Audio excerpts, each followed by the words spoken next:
Hey folks, welcome to Shift Trash Media. I'm Justin. I'm Mike. And today we have got a budget car challenge for you. We decided to get some budget-friendly cars that were fun, sporty, and could be daily driven. We gave ourselves a $5,000 budget and we both came in well under that. So stick around, we're going to go through the challenge with you. Most importantly, we're going to show you the cars. Done.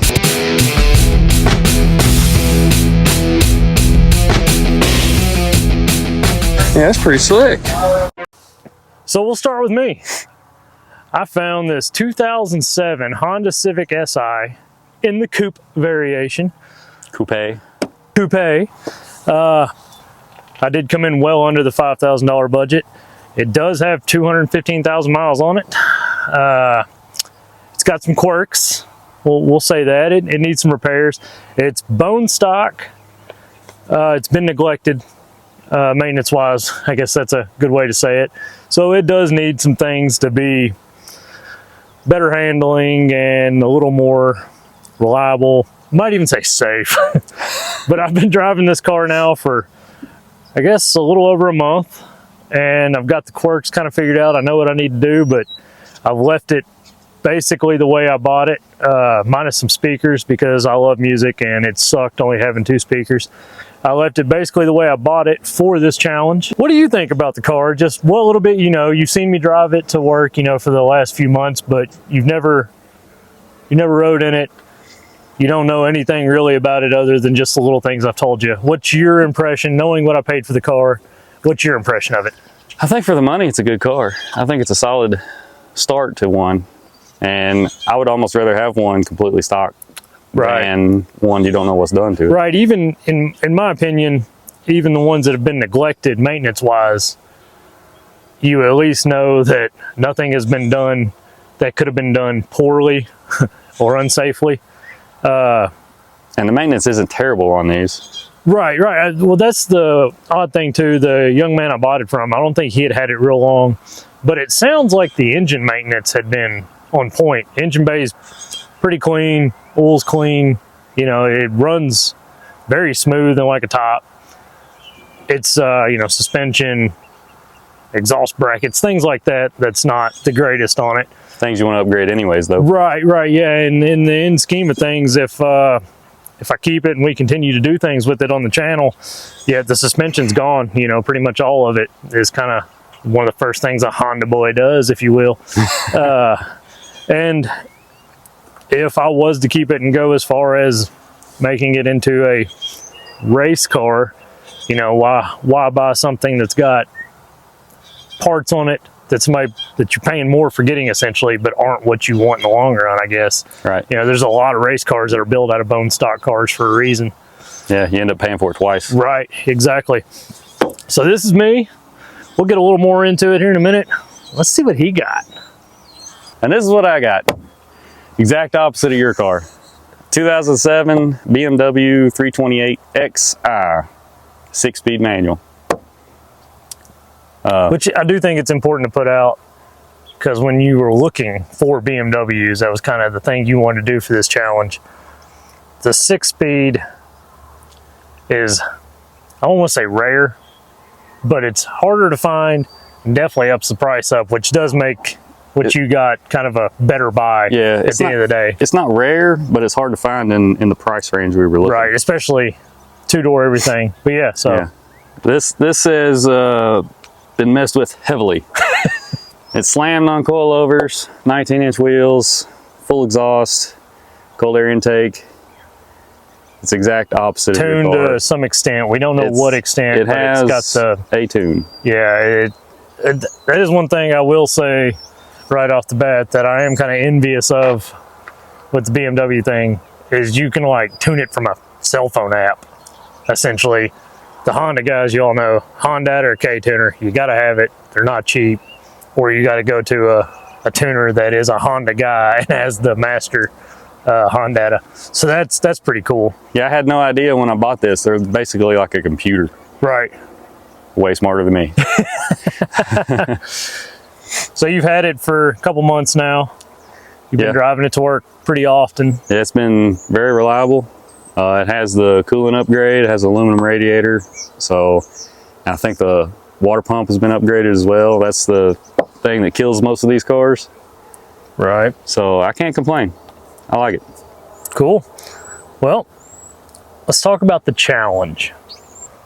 All right, so now let's get down to the bare bones, the challenge. We've got 3 different events that we're gonna challenge each other in.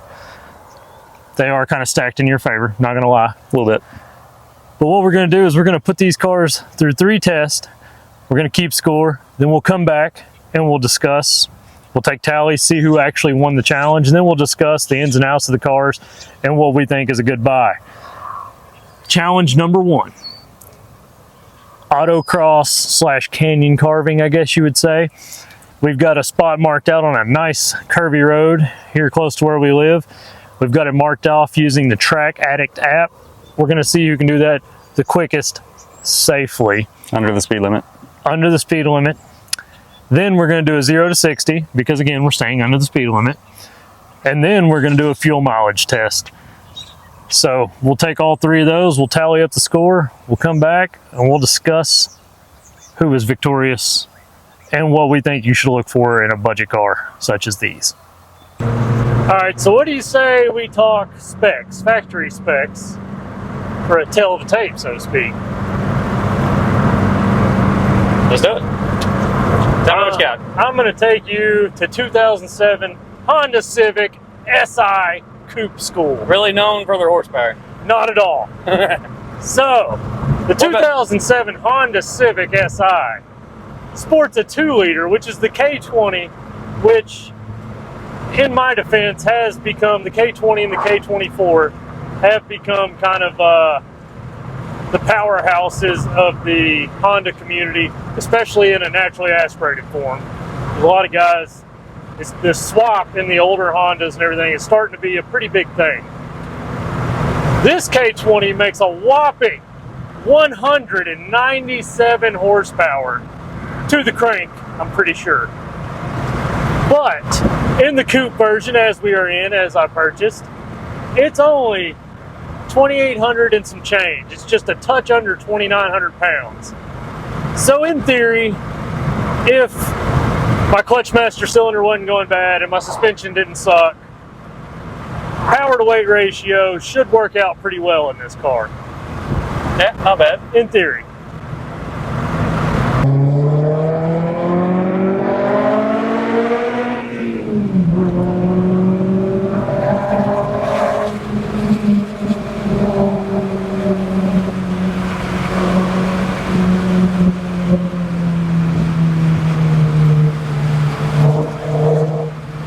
Sounds a lot better with the Echo. with the Echo.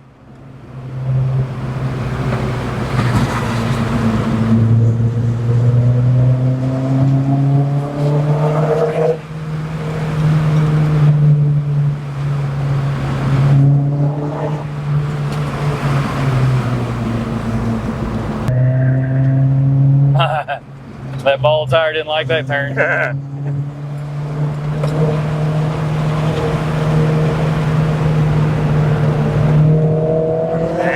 think this will finish. Maybe not. I thought it was. I guess I went farther than I thought.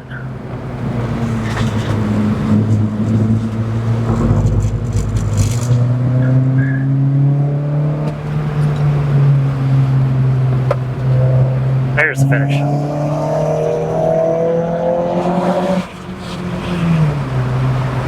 $1:18.67.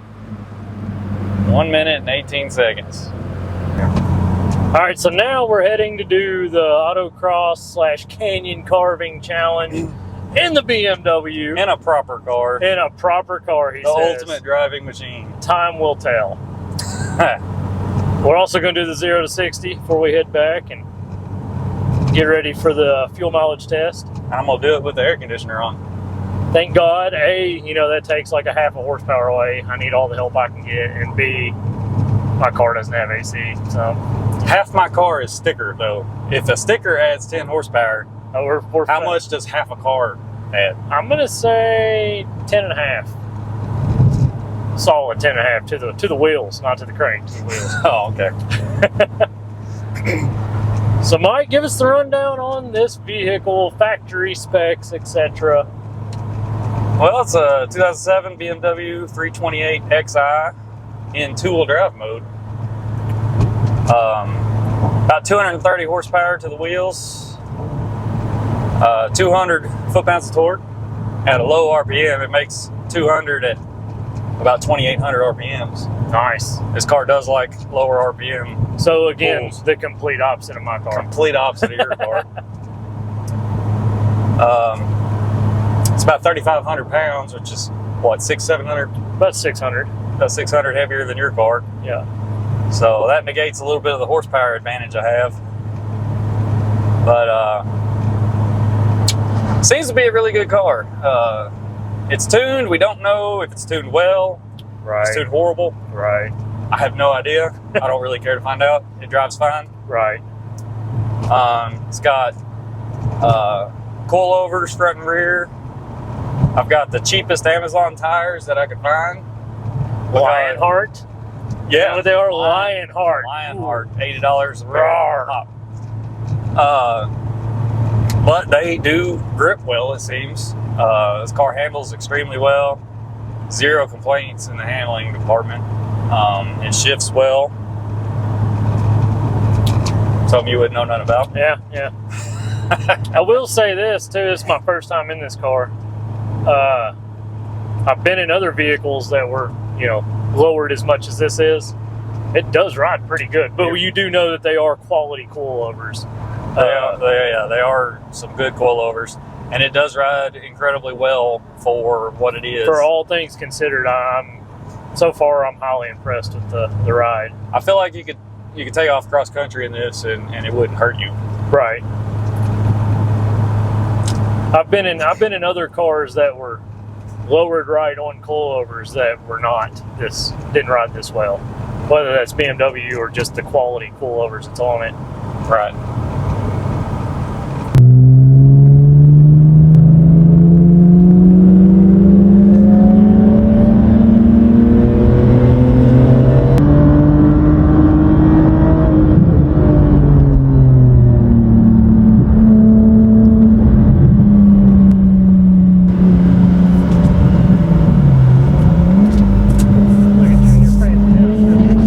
Look at you and your fancy downshifting.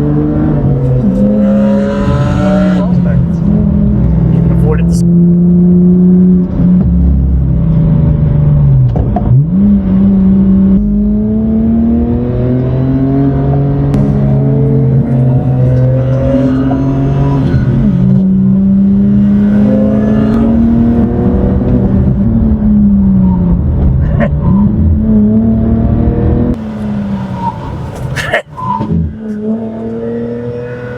Getting out my money's worth out of them $80 Yeah. tires.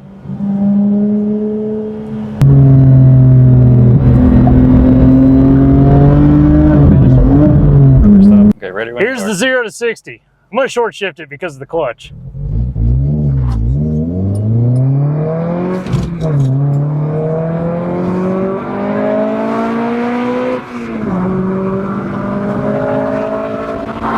All right. I was pretty happy with that run about that. All right. What do you think your 0 to 60 time was? 8.6. Close. 8.8 seconds. 0 to 60. Considering I shifted into second somewhere between 3 and 4. So, Yeah, you and I gave didn't up a launch lot. hard. You gave up a lot on your 1-2 shift. Yeah, and that launch was really soft. So, yeah, I'll take that. All right, here we go.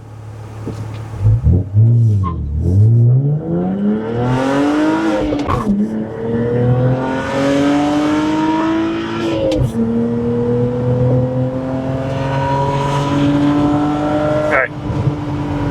You're not going to like this. You're never going to believe this. What? Guess what your 0 to 60 was? 8.8. Yes. Really? Swear to God. Screenshot it. All right, so we got a surprise part of the challenge that we just threw in there. This is our buddy Trent. Hello. I don't know if you can see this or not. Trent's a good sized boy. So we're gonna do above average man, a big boy comfort challenge, right? Understandable. Big boy comfort challenge. So what we're gonna do is we're gonna have him attempt to get in the back seat of both cars since they're both two-door coupes. We're gonna have him attempt to get in the back seat and put the seat up like somebody's driving, and then he's gonna get in the driver's seat and he's gonna make a decision on which one's more comfortable. You ready? I guess. Let's go. Let's check it out. All right, Trent, we're starting with the Civic first. I assume this. Yeah. Very good. Oh my I guess the bar is under the front of the seat, you know, if you want to scoot the seat all the way forward. It looks pretty forward. Okay. We're just going to give this a go.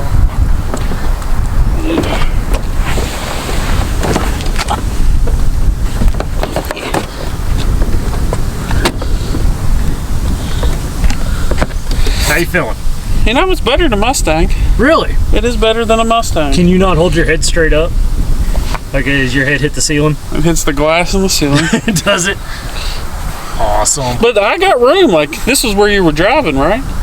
No. No. I don't think so. Here, let me try to get in there in the driver's seat.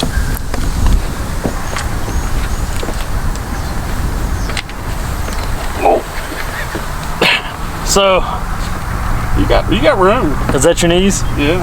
But you got room. So, I could drive like this. It would not be the most comfortable for me, and definitely not if I hit the gas very hard and he bounced his head off the window because he wasn't paying attention. But I could drive like this. So, you want to give it a rating, or you want to try them both out and just tell us what you like better? Let's try both out and see. All right, let's go to the BMW. Here we go. Okay, get out, get the full experience. Oh my goodness.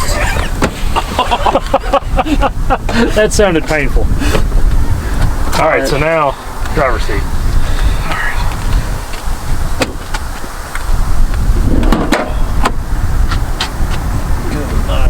And this is going to be semi-interesting because those seats are fairly heavily bolstered for a stock vehicle.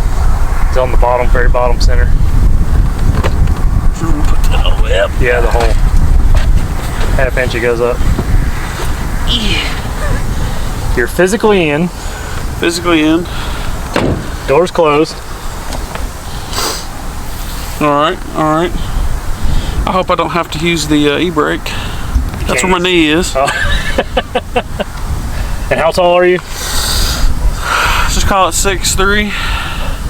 So 6'2" and 3/4. basically 6'3". Headroom wise, now you can lower the seat a little bit. I don't know if that would make much difference. Oh yeah, my dad's Accord has this. All right, that's as far down as it goes. Oh yeah, that's no head rub with No head rub, but no head room. Ah, A good bump, you're hitting your noggin. with sunroof, it's no, it's no head rub. Okay. All right, all right. So no e-brake.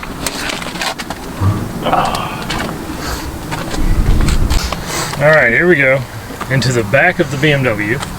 Let's hope it doesn't get stuck here. Get stuck. Yeah. Stop working. Oh, that would be hilarious. I think it'd be great. I'll fall back in it. The leather seat gives a good slide back. Ooh.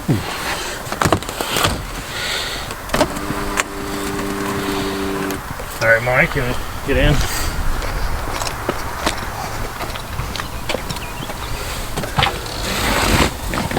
Oh, I'm a little farther forward than normal, but I could drive like this.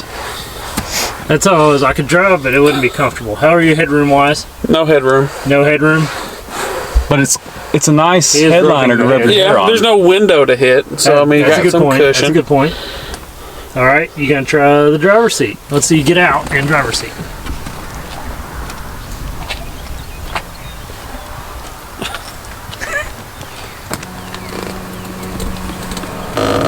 I thought of everything. That is actually pretty cool, I will say. Honda don't have No. That's why Honda's 600 pounds lighter. Oh my goodness. There's a lot of pops.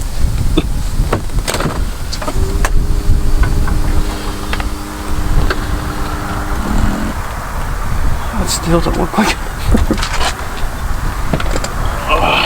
Try to move us more with the bottom one, if it might go back more.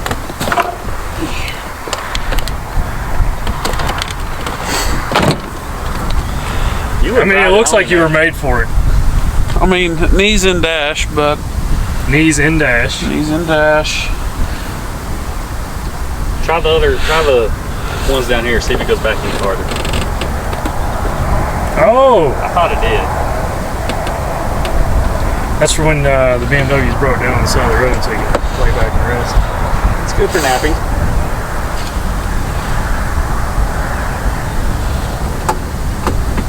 You look like you fit in that car very well. How much headroom? Headroom, a lot more headroom. Oh, yeah. E-brake is in hip. It's not as far up, so... I mean, I kind of got to do that, but it's all right. It's all right. You're going to be mad. You're going to be mad. I don't get mad. All right. Let's see you hop out of there. Why can't they lift these things? Well, it is lowered. Okay, so give us your big guy assessment on both cars.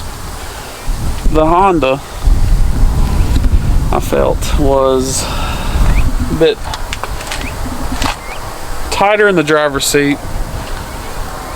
Honestly, tighter in the back seat. The BMW definitely had more room. I feel like just by looks, the BMW has more interior space. Yeah. The leather seat definitely got a good slide back and, you know, really sit in there.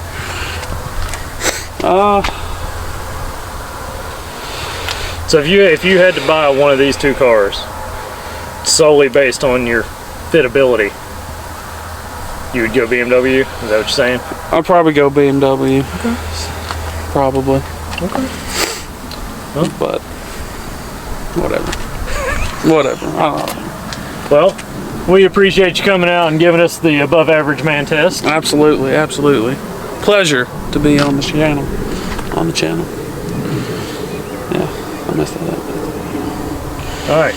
So why don't you tell them we're going the fuel mileage test next? Fuel mileage test. Oh my goodness. You're supposed to tell the audience. Fuel mileage test. Trip meter is reset. Are we ready to continue our voyage? Yeah, I'm ready, Black Unicorn. All right, stop sign, let's go. Yield sign, sorry.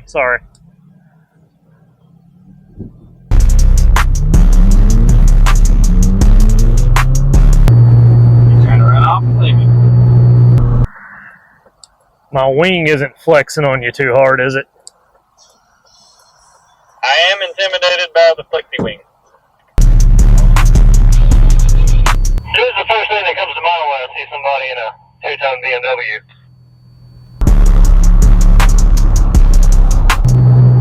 You know, I drove by a school bus the other day, and all the little kids were looking. They might as well have been a Bugatti Veyron they were looking at. Like, how old were the kids? That's not important. My car looks good in the reflection off your trunk. I can't believe anything reflects off my trunk.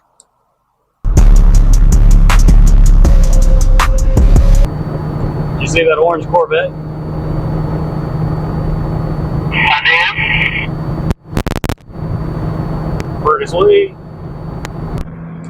Are you going to do the speed limit for this test, or are you just going to sandbag? Sir, I am doing the speed limit.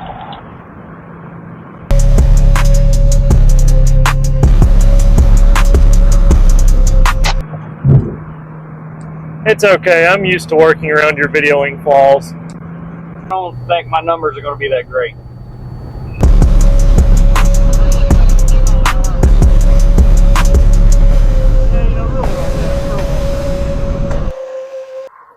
That's all it's there for, is intimidation. As I previously stated, I have a spare human with hands.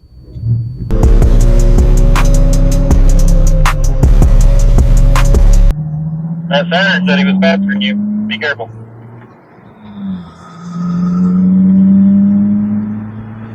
There's a pretty decent chance he is.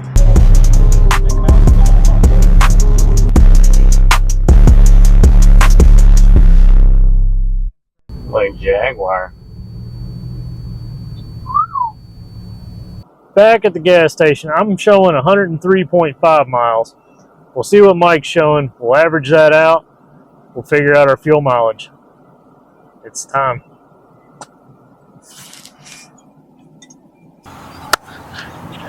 All right, folks, the challenge is officially over. For now. For now. The initial. So, again, these cars are as we got them, minus you put tires, but you really needed tires. They were showing cords. But he does have the advantage of tires. I've got a slick. My $80 tires. Hey, tires are tires. So, on the 0 to 60, it was a tie. It was a tie. Believe it or not, we both did 8.8 seconds, which we had both done quarter-mile runs using the same app. It's Track Addict, and he was like a second and a half, 2 seconds faster. Apparently, he makes that up on the upper end. Then the autocross / canyon carving, I ran a 118. I ran a 112. It was 6 seconds. Yeah, that was. I wouldn't have thought I could have made up 6 seconds. That was by far the biggest difference. I don't even know that I can put that all on tires. I think the only excuses I could have would be I didn't shift. I stayed in third the entire time due to the clutch master cylinder. But other than that, I just car makes a lot more torque than that. Honda doesn't even. You have to look to find any torque information on these cars. Well, coilovers. Right, yeah, Worn out coilovers. stock suspension. Yeah, my suspension's dead. Even then, I think even if they were completely matched, I do think you would have got me. You do have a little more of that kind of driving experience than I do. Well, quite a bit more as far as, if you count autocross in on it. How would you compare that section of road we did to an autocross course? I mean, it's hard to compare, but similar speeds. Similar speeds. So it's probably pretty close. Okay, so there you go. So that's so far, I guess we'll say it's 2-1. We'll both get a point for the 0 to 60. Okay. How does that sound? That works. Then we did the above average man test. Our big buddy Trent, he declared the BMW to be more big guy friendly. He wasn't quite comfortable in either of them, I would say. Yeah. Especially not in the driver's seat. He looked like he could do a 15-20 minute trip in the backseat of yours. Yeah. But 5 minutes in your car. Yeah, he was making, his head was making contact with the back window and the roof in my car. And then we just did the fuel mileage. 104 miles. Yep. That was the average between what he got and what I got on the odometers and everything. And you got 25.9, which is the best fuel mileage you've ever got in that car. Yeah, it's not bad.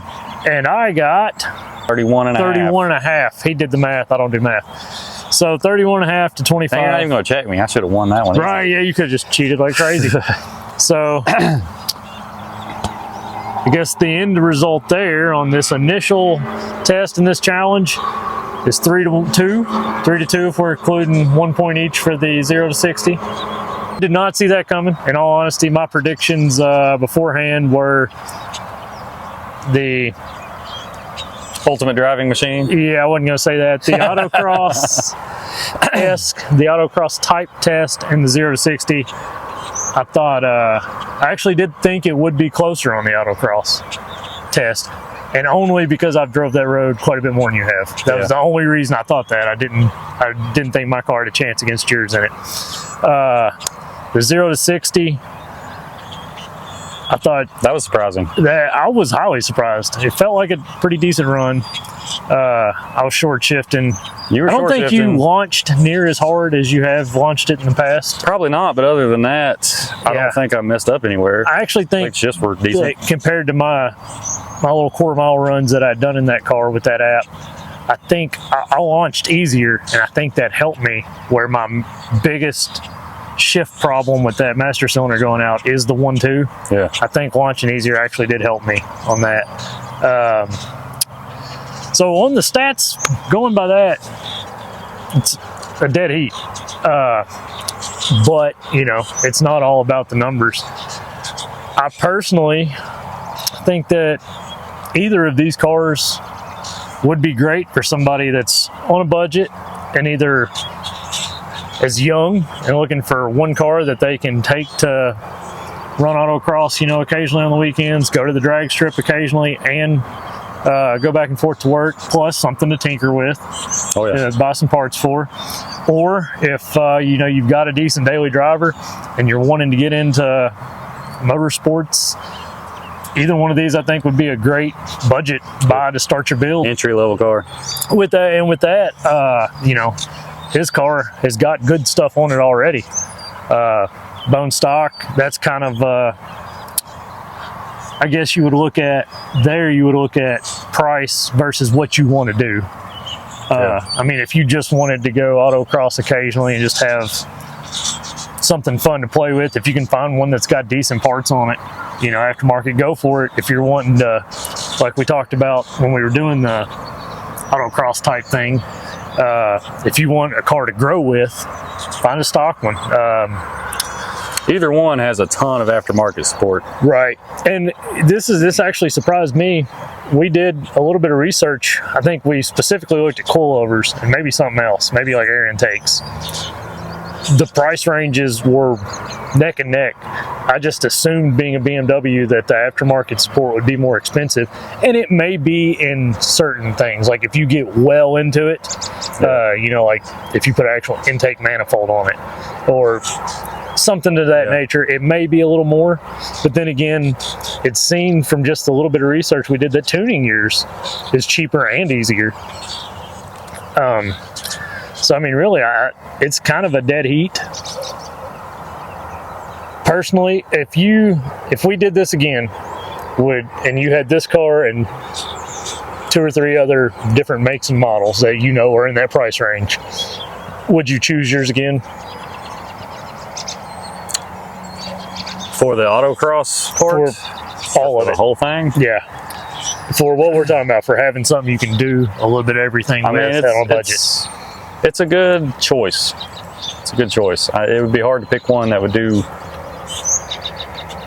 better as far as handling, for sure. Fair enough. That's, you know, out of the Corvette and the WS6 I've had and the Z01 Camaro, this handles as good or better than anything I've ever had.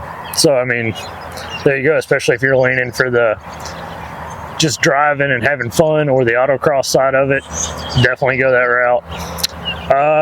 For me,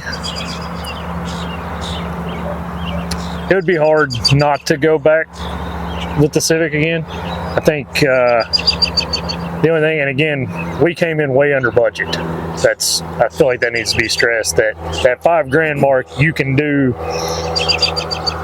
a little bit better quality, I guess you could say. Yeah. And Either one. for the same money, the only thing that I think it would have probably been another Honda, just because of the experiences out there, the knowledge of them. And the only thing I would have done is if you put something similar next to it that was in a little bit better mechanical shape, Yeah. I obviously would have done that at lower miles or whatever. But I think either of them's a pretty solid choice. And we'll actually throw on the screen here, we'll throw just us scrolling through Marketplace to give you an idea.